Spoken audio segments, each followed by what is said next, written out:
মেহেরপুরের গাংনীতে দুটি তামাক ঘরে অগ্নিকাণ্ডের ঘটনা ঘটেছে। ঘটনায় প্রায় ৩ লক্ষাধিক টাকার ক্ষয়ক্ষতি হয়েছে। বুধবার ২রা এপ্রিল সন্ধ্যা ৭টার দিকে গাংনী উপজেলার কাথুল ইউনিয়নের মাইলমারি গ্রামের মসজিদ পাড়াতে এই অগ্নিকাণ্ডের ঘটনা ঘটে।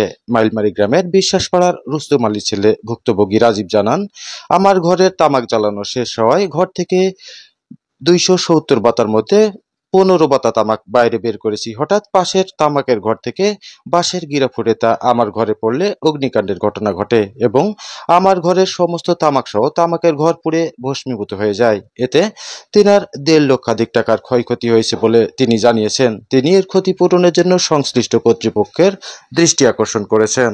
অপরদিকে মাইলমারি সর্দারপাড়ার মরহুম অফেজ আলীর ছেলে সাইদুল ইসলাম জানান, তিনার তামাক ঘরে জ্বালানি দেওয়া শেষ হয়ে তিনি বাড়ির দিকে যাচ্ছিলেন। হঠাৎ দেখেন আগুনের লেলিহান। ছুটে এসে দেখেন তিনার ঘরেই আগুন লেগেছে। তাৎক্ষণিকভাবে তিনি সহ স্থানীয় লোকজন পানি দিয়ে আগুন নেভানোর পূর্বেই পাশের তামাক ঘরে আগুন লেগে যায় এবং ১০ মিনিটের মধ্যে দুটি তামাক ঘরের সমস্ত তামাক পুড়ে ছাই হয়ে যায়। একই সাথে দুটি তামাক ঘরও পুড়ে ভস্মীভূত হয়ে যায়। এতে সাইদুল ইসলামের প্রায় ১.৫ লক্ষাধিক টাকা, মোট দুজনে ৩ লক্ষাধিক টাকার ক্ষয়ক্ষতি হয়েছে। এদিকে বামন্দি ফায়ার সার্ভিস ও সিভিল ডিফেন্সের টিম লিডার লিয়াকত আলী জানান, তিনারা এসে ১ লক্ষ টাকার তামাক উদ্ধার করতে সক্ষম হয়েছেন। এহেন ঘটনায় দুটি পরিবারের সদস্যরা কান্নায় ভেঙে পড়েন এবং সংশ্লিষ্ট কর্তৃপক্ষের আর্থিক সহায়তা কামনা করেছেন। জানবো বিস্তারিত, সঙ্গে থাকুন। কিভাবে লেগেছে জানি না, হঠাৎ করে এখানে আসলাম। আমরা গম নামাইছিলাম, ওই বাড়িতে যেই দেখছি সব আগুনে ধোয়া উঠছে আর এরকম আলোকিত হয়ে গেল সব। তারপরে এসে দেখলাম এরকম হজ বলছে।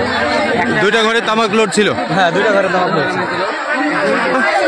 আমরা বাড়িতে ছিলাম, আমরা দেখছি আকাশে আলোকে থেকে দৌড় মেরে দেখছি একসাথে দুটো তামাকের একসাথে জ্বলছে। তামাক ঘরে বিশাল আগুন ধরে গেছে, 2টা ঘর একসঙ্গে। খুবই কষ্ট, গরিব মানুষের 2টা তামাক ঘর, সবই গরিব মানুষ চাষা। খুবই একটা দুর্যোগ সময়, অনেকজন চেষ্টা করছি এই আগুন নিভানোর জন্য। আগুন কিভাবে লাগলো?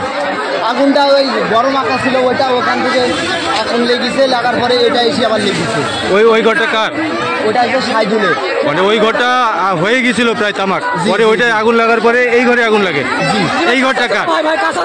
ওইটা সাইদুলের, আর এইটা কার? রাজীব। কোন রাজীব?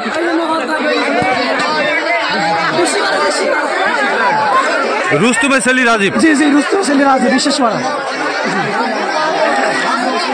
কটার দিকে ঘটনা? কতক্ষণ আগে? 10 মিনিট আগে। প্রথম ঘরে জাল জ্বলছিল, ওইখান থেকে আগুন লাগে। আগুন ছুটে আমার ঘরে। কিভাবে আগুন লাগলো? আমাদের বাঁশের গিরি চটি করেছে। ওই প্রথম ঘরের বাঁশের গিরি চটিছে, চটি আপনার ঘরে পড়িছে, তারপরে আপনার ঘরে আগুন লাগে। 270 পাতা তামুক। এটা আনুমানিক দাম? আনুমানিক আমার 40,000 45,000 টাকা দাম হইতো আমার। আর ওই আরেকজনের ঘরে আমার হওয়া ঘর, আমি নামাইতে এসেছি, 15 পাতা নামিয়েছি, ওই ঘরে থেকে আগুন এসে আমার ঘর ধরে গেছে। ওই ঘরে কিভাবে আগুন লাগলো? ওই ঘরে জাল জ্বলছিল, তামাকের ঘরে জাল দিছিল। ওই ঘর হঠাৎ করে আগুন লেগে গেল। হঠাৎ করে আগুন ধরে গেছে। মিনিমাম 50,000 টাকার মতো দিচ্ছে আমার। আর এই ঘরের বাসটা সব মিলে কত হবে? 1 লাখ টাকার উপরে গেছে আমার সব। 1.5 লাখ টাকা আমার ক্ষয়ক্ষতি। আমি আমি ক্ষতিপূরণ চাই। ভরপুর ভিড় আছে। কখন থেকে আসো এখানে? একদম প্রথম থেকে, যখন তারপর থেকে। আগুনের সূত্রপাত কিভাবে? আগুনের সূত্রপাত এই ঘর থেকে, ঘর ছেড়ে দিয়ে চলে গেছে তখন থেকে। এই ঘর ছেড়ে চলে গেছে, জাল চলছিল না? জাল অপরতলে দিছিল।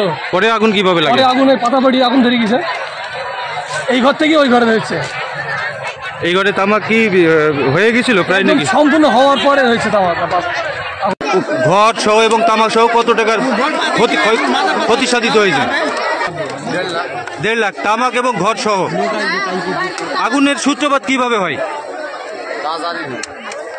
তামাক কি হয়ে গেছিল? তামাক তাহলে হয়ে গেছিল, হঠাৎ আগুন লাগে।